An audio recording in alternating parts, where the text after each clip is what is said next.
Энэ бүх төлөвлөж байна. Хол биш. Зохиогч Чадрапалын Ганжавхлан. Номыг уншсан Ганбаатрын Үлзий шиг.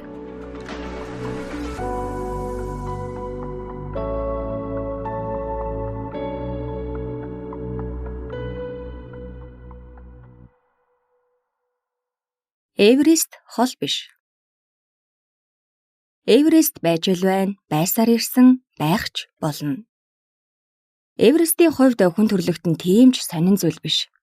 Харин хэдэн зуун мянгаараа түүн рүү тэмүүлэн өөрийгөө сорих хүн төрлөختөн яг үнэндээ дотроо байгаа Эверестийг л хайгаад байгаа юм. Гэртээ суугаад дэлхийг таньж болно гэж хэлсэн хүн ч гэсэн энэ утгыг л илэрхийлэх гэсэн байх. Шууд утгаараач, хийсэр утгаараач Эверест биднээс хол биш. За тэгэхээр богдууландаач олигтой хэдэн удаа гарч байгаагүй Улаанбаатар хотын энд тэнд кофе тээврэн орч суудаг нэгэн түлээ хэрхэн яаж яваад Эверест Бэйс Камп буюу EBC 5364 рүү гарч орхивоо гэдэг түүхээр хамтдаа аялцгаая. Өөрийнхөө оргилд хүрцгээе. Инчоноос бичсэн тэмдэглэл буюу их аяллаа өмнө. Та нартай л хамт байвал аялал бүхэн минь Эверест. Тараа. Үгүй нэрээ сони юм а. 7 хоногийн өмнө үхэл царайлаад эмнэлэгт хэвтэж байсан хүн Эверест явна гэд Инчоны онгоцны буудлын дээр американо шимээд сууж явах гэж. Би заримдаа өөрийгөө бодоод их өрөвддөг юм. Хөөхий амьдрчих гэдэл болж бүтэхгүй бүх зүйлийн араас ч итгэлээ алдахгүй ямар нэгэн зүйл тэмүүлчих гэдэл бүдэрч унаад л босоод яваад байдаг хүүхэд шиг гандан буурахгүй шантрахгүй урагшаа яваад л байдаг. Амьдрал болохоор намайг байн галгатна, заримдаа бүр дарвайтал алгатна. Саяхан л гарны хагалгаанд орж, дахин давтан орж, бараг бүтэн жил гаруй баруун гар сарвны асуудалтай явж байх жишээтэй. Одоо ч гар маань хүндүүртэй, бороолоогүй хിവэр. Яаж Эверестэд очиж өдөрт 7-8 цаг тэр таяг хэрэгслийг барьж өгс гэж байгаа юм бүү мэд. Тэгсэн хэрнээ явнаа л гिचгсэн сууч байдаг. Ганцхан ширхэг түлээ маш хурдан асаад л богинохон настаа унтарч гээд байгаа юм шиг амьдралд юунд нь ингэж их яарч, юунаас өмнө амжиж ийм олон зүйл хийж бүтээж, бичиж үлдээх гээд байгаагаа ч заримдаа ойлгохгүй юм. Муу ёртой амт. 20 хүрээгүй байхасаа л дандаа үхлийн талаар бичиж ирсэн. Ямар сайндаа л 10 жилийн өмнө бичсэн анхны ном болох Боорцог ба Сарнаа ном доторх жүжиг гэдэг нийтлэл нь өвлийн шүн хүрийн газар очиж үзээрэй гэж эхэлж яхав дээ. Хиншүү ханхалсан эм орол. Өчигдөр орой Инчон дээр хонсон юм.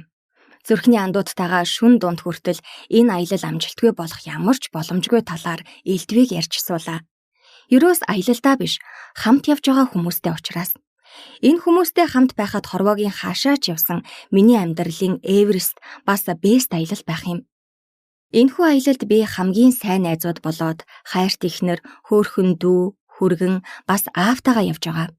Аавтайгаа хамт Эверестэд ахуулсан зураг минь үе дамжин өр хүүхдийн минь өргөө гэрт залрах болов. Хайрт ихнэртэйгээ ахуулсан зураг минь бидний хайрын оргил байх болов.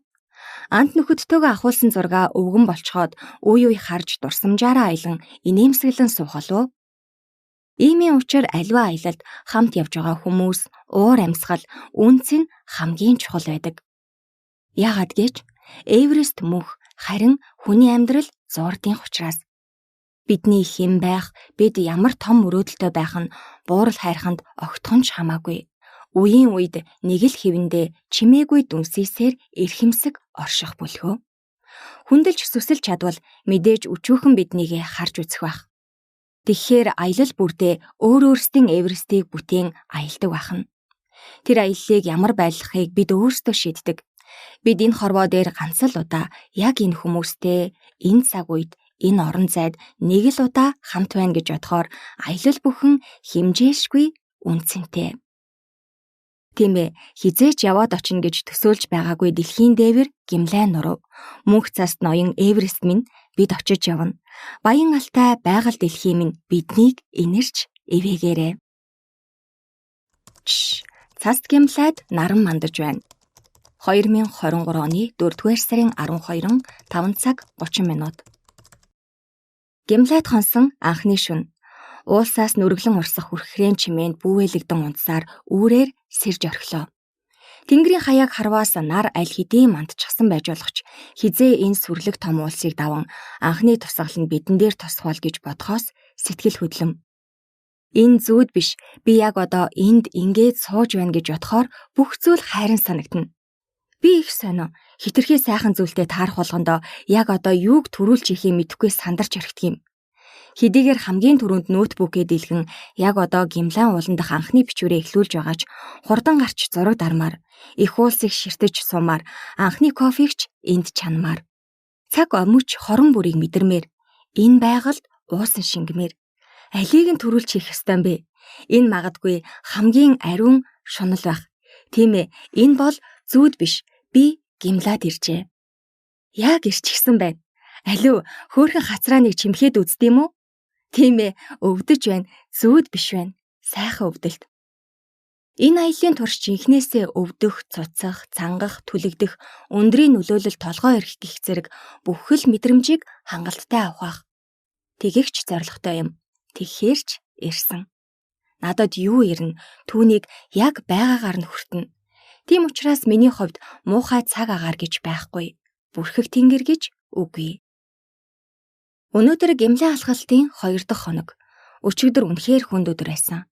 Ялангуяа шөнийн алхалт. Бүтэн 17 цаг тасралтгүй туулж байж арай гэж шөнийн дэрч хонсон юм. Катманду хотоос шүн дунд гарч бүтэн шүнжин үнэхээр аимшигтай хавцал дундуур хамгийн тэнэг эсвэл зоригтой жолоочод амь насаа даатхан давхисаар осол аваар аюулын зэргээрээ алдартай гих Манталид онгоцны буудалд очсон. Жолоогоо нэг л удаа буруу мушгих эсвэл тоормс дутуу ажиллахаваас хэдэн зуун давхар байшингаас унаж байгаа мэт нисэн одох магадлал маш өндөр. Манай багийн зарим нь дэлхийн хамгийн урт галзуу хулганд суугаад ирлээ гэсэн нь ч бий. За яадаг ч байсан бидний заяа түшиж эсэм энд ирсэн. Дараагийн том даваа бол гимлайн өндөр хавцал дундуур 1000 гаруй метр дээшээ нисэх юм. Ууланд гал гарсан гэх шалтгаанаар 6 цаг гаруй хүлээж байж арай гэж нисэж чадсан нь тэр өдрийнхөө сүүлийн нислэг байсан юм. Учир нь хитрхи их гал гарснаас болоод битүү утаа манан дотож онгоц нисэх боломжгүй болсон байлаа.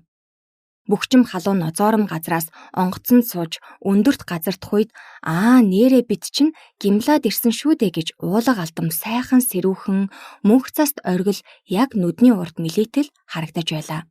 Бид бүгдээрээ орилох нь орилж, зарим нь сэтгэл хөдлөлөө хэрхэн илэрхийлэхээ мэдэхгүй чимээгүй нулимсаа арчиж зогссон. За гар бэрч байна. Энэ янзаараа дээшлэх тусам хүүтэрдэг бол овоол юм үцгэн. Ядаж байхад чихтэй хүүт юм. Ингэсгээд ачаа бараага бэлдээ дээ. Өнөөдрийн туулах зам 7 цагийн өөдөө алхалт. Бид яг одоо 2700 метрт байгаа. Оройдоо 3400 метрт орших Намчай базар гэдэг газар очиж хоноглох болно. Аяллаа ахлагч Бэлгээ маань байн л Намчайг давчхал гэж ярихыг нь сонсвоос амаргүй хайрхан бололтой. Өдөр дулааханд эрт очичвал өнөөдөр үргэлжлүүлж бичнэ. Шерпа, сарлаг гих зэрэг бичих зүйл үнэхээр их байна. Одоо бол гар бэрч байна.